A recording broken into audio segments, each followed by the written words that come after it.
All right. So recording is live. Minimizing the faces except for Mark. Thank you, Mark, for your participation in this.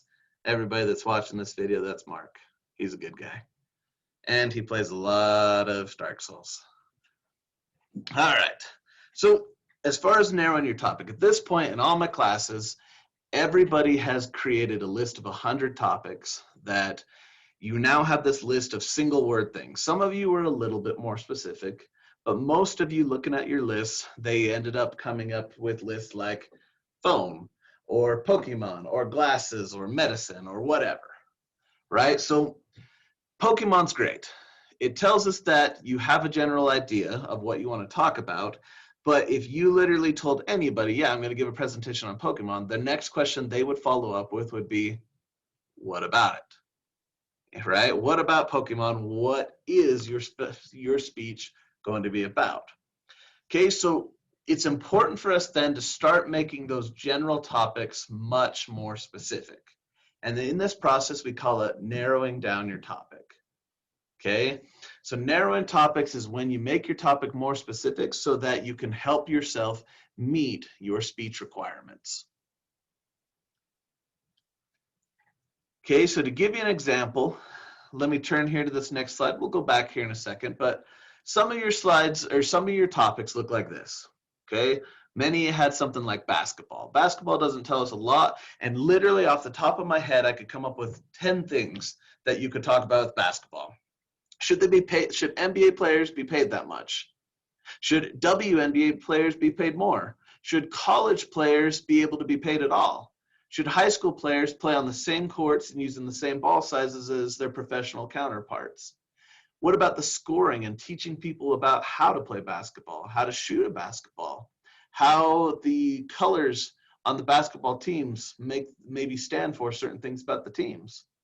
Those are all kinds of different topics that basketball could cover. So we need more, okay? And it's not just more for the sake of putting it on a piece of paper, but it is more for you to be able to know where you want this speech to go, as well as more for your audience so that they know where you're trying to go with this speech. Okay, so rather than basketball, which is a very general topic, we can make it a more specific topic. Should NBA games continue to be canceled due to our current political climate?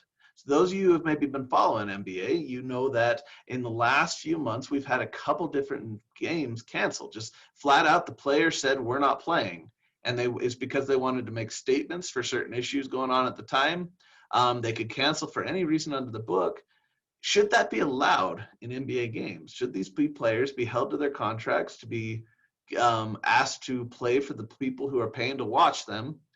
That's a question that you could attempt to tackle, right? And again, this isn't I'm pushing one way or the other, but it's just more of that's a good starting point, right? That's a good question you could attempt to answer, and that is a much more specific question and topic than just basketball, right? If you told somebody, my speech is going to answer the question, should NBA games continue to be canceled due to our current political climate?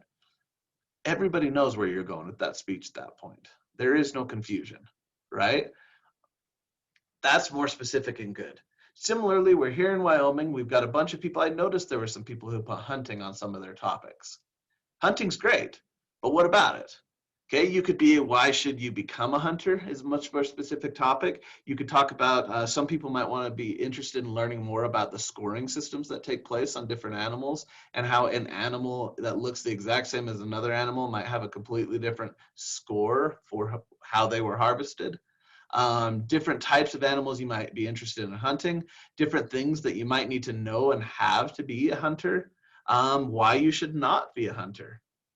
Those are all different issues you could tackle, and all of those are much more specific than just hunting, right? So as we make these topics more specific, jumping back here to our previous slide, a couple things to consider.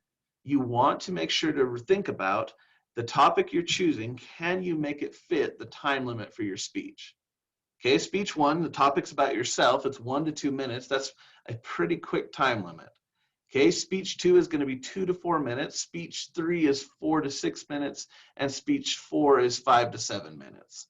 Okay, each one's got a little bit different time. Each one you're getting a little bit bigger speech. So you have to think as you're picking your topic strategically here, could I talk a full 5 to 7 minutes on a topic. For instance, making a PB&J sandwich for the 2 to 4 minute procedure speech, I don't know that you could make a 4-minute presentation out of that. And so that might not be the topic that you'd want to choose. Right? So in public speaking, our time limiters are pretty dang important. Like the real world, if you went over your time or under, it would look pretty bad on you. You don't want to do that in class either. Okay, the other big thing is you want to consider what points you really want to make with your presentation. So as we make these topics more specific, you got to consider, what is it about basketball that you actually want to tell people about? Is it your love of the game? Do you want to make an argument for who's the GOAT, the greatest of all time player? It's up to you.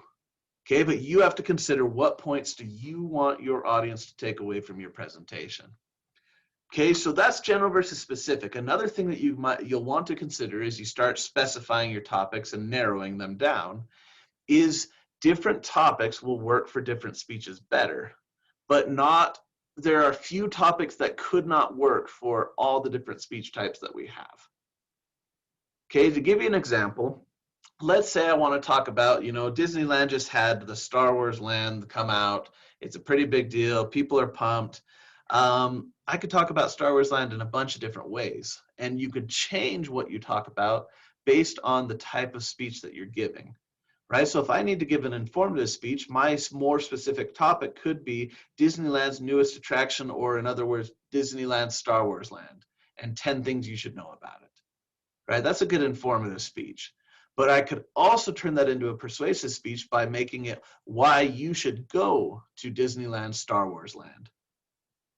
Okay, same topic, same general idea, but now you've got a different purpose for each of the speeches. One's to teach, one's to persuade. Right? Similarly, maybe you want to think about your procedure speech and teaching how to do steps. Well, I could teach people what is anime and how is it different from manga. That's a good informative speech. But if I wanted to turn that into a procedure speech for speech number 2, I could instead talk about how to draw characters in both anime and manga and give you a step-by-step on how to do that. Again, anime, manga, the same general topic, but now they've been specified to work for different situations. Okay, so, and again, all in all of these topics are much better and more useful to us than just simply Star Wars land anime.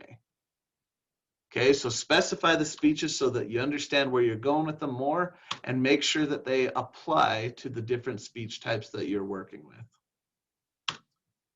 Okay, so one more big thing that we want to talk about is purpose statements. Okay, purpose statements, and let me jump, I've got some guidelines here. Let me show you what a purpose statement looks like first. Okay, I will blank my audience, and I know that that sounds inappropriate, and it sounds even worse when I say to remember it as I will verb my audience. Okay, it is what it is, but this type of statement is going to be super useful for us in building our presentations. Okay, in every single speech that you have, if you noticed my picture here, why am I here? Every single speech that you have, you should be asking yourself the same question the entire time you're building that presentation, and that is, what is my purpose in giving this speech? Obviously, we know it's for our audience, but what are we trying to give or do for our audience with this speech? You should always have one goal in mind. Okay, maybe a few other cool things happen from your speech, but there's one thing that you should always want or strive for. Okay, and what that is up to you. But ultimately, that helps us create these purpose statements so that we end up getting something like this. My general purpose is to introduce, demonstrate, inform, persuade, or entertain my audience about blank. That's it. But when you all give your speeches, and I maybe stop and ask you in the middle of it or at the end of it, and I say, what is your purpose in giving this speech? You should be able to know that purpose and give me the one sentence I'm looking for. My purpose is to teach you all how to draw anime characters. That's what I'm trying to achieve, right? Nothing complex about it, but knowing what that purpose is can save us from, one, getting off topic, 2, getting super distracted or, ended up giving a presentation for the wrong kind of speech. And 3, it can help us to be able to make sure and help our audience know what they're going to get out of this presentation. Okay, so these are what our purpose statements look like. And to give you an example, let me just pull up here really quick, Canvas. And we'll just go Speech Class 2, Assignments, and Outline. I've shown you all what this outline looks like before. I've told you it's going to be the same outline for all your speeches, right? Notice that there's a part above the place that says title. Okay, there's these 4 things that you'll have to write about before you actually get to the stuff that you're going to say. Okay, on your outline, everything under title you will end up writing is stuff you word for word plan to say in your presentation. Okay, the stuff above title is stuff to help you build your presentation and remember what you're trying to accomplish using it. Okay, so central idea, that's the stuff you wrote in your brainstorming 100-topic challenge activity. Okay, so central idea doesn't need to be more than a single word or 2. So for instance, in this case, in the example I've been using, central idea would be, let's stick with anime. Okay, central idea is anime. The speech is about anime. The general purpose, however, is, let's say I'm doing for Speech 2, to demonstrate to my audience how to draw anime characters. Okay, nothing crazy with that. Now, if we take this one step farther, okay, so there's an example of what this would look like. In another case, I'll persuade my audience to watch anime, right? If I was to take this one step further and make it not a general purpose statement, but a specific purpose statement, you'll notice it starts out the exact same way. I will verb my audience to blank, blank, and blank. Okay? All you're adding is one more layer of information. How exactly do you plan to verb your audience about this thing? Okay, so you give your main points that you would want to cover. Okay, so rather than just I will teach my audience, or let's go with I will persuade my audience to watch anime, let's fill that in. I will persuade my audience to watch anime by telling them about the intriguing characters, explaining to them the differences between Japanese anime and American media, and by offering a list of the best anime to watch. Okay, that right there, if I put that in this outline on my specific purpose line, and I had this line from here on, my speech just wrote itself. Now I have main point 1, main point 2, main point 3. I know exactly what I'm trying to do and how I plan to do it. And now I just need to go out and find the research and the content to fit in each of my points. Okay, and as I start building that speech, if I remember to go back to my general purpose, which was introduce my audience, persuade my audience to watch anime, if I start feeling like I'm not really accomplishing that by simply giving my rant on why I think a certain anime is better than another anime, it's not really helping anybody really want to watch anything.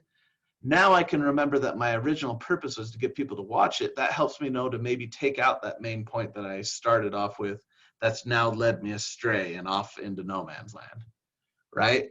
So this purpose statement can help us in a few different ways. They help us to remember what the heck we're trying to talk about, how the heck we're trying to talk about it, and one last thing it does for us is you'll notice on what you actually say in your speech, your purpose statement comes back as part of something that you have to do in your introduction.